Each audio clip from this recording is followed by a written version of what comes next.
Assalamualaikum warahmatullahi wabarakatuh. Perkenalkan, saya Indro Oktavia Harahap dengan NIM 7193220015.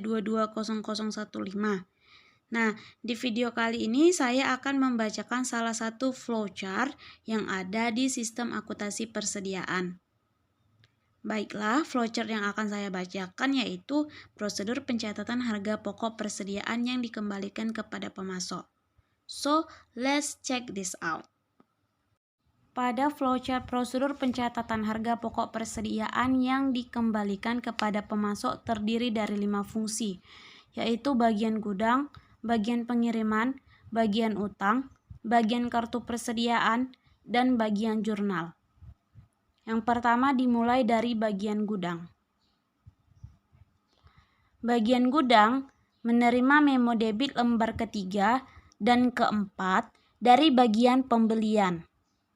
Nantinya, bagian gudang akan menyerahkan barang kepada bagian pengiriman. Namun sebelum itu, memo debit yang diterima tadi digunakan terlebih dahulu untuk membuat akuntansinya di kartu gudang. Setelah penginputan selesai, bagian gudang menyerahkan barang beserta memo debit lembar ketiga dan keempat ke bagian pengiriman.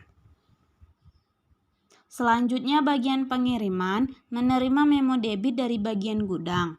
Kemudian bagian pengiriman mengirimkan barang kepada pemasok, lalu membuat laporan pengiriman barang sebanyak 2 rangkap.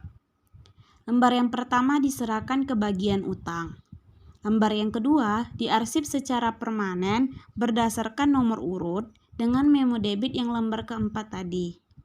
Sedangkan memo debit lembar yang ketiga dikirimkan ke pemasok sebagai packing slip bersamaan dengan barang tersebut.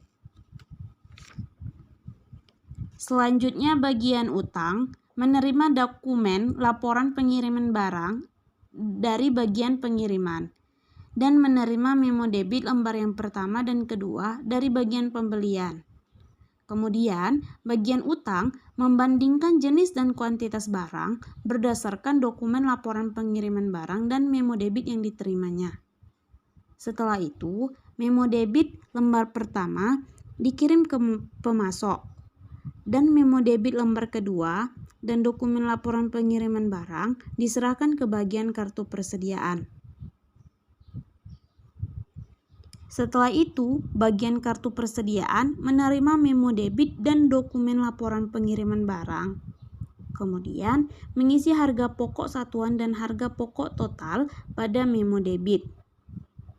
Setelah itu, bagian kartu persediaan membuat catatan akuntansinya pada kartu persediaan. Setelah diinput, bagian kartu persediaan mengirimkan memo debit dan dokumen laporan pengiriman barang ke bagian jurnal. Pada bagian jurnal, menerima memo debit dan dokumen laporan pengiriman barang dari bagian kartu persediaan.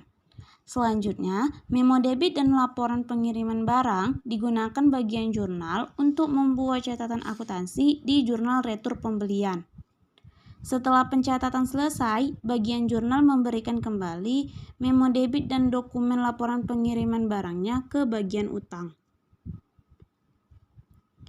Pada bagian utang, memo debit dan dokumen laporan pengiriman barang tersebut diarsip sementara berdasarkan tanggal pada arsip bukti kas keluar yang belum dibayar.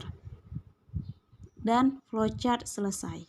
Demikianlah video saya tentang pembacaan flowchart prosedur pencatatan harga pokok persediaan yang dikembalikan kepada pemasok.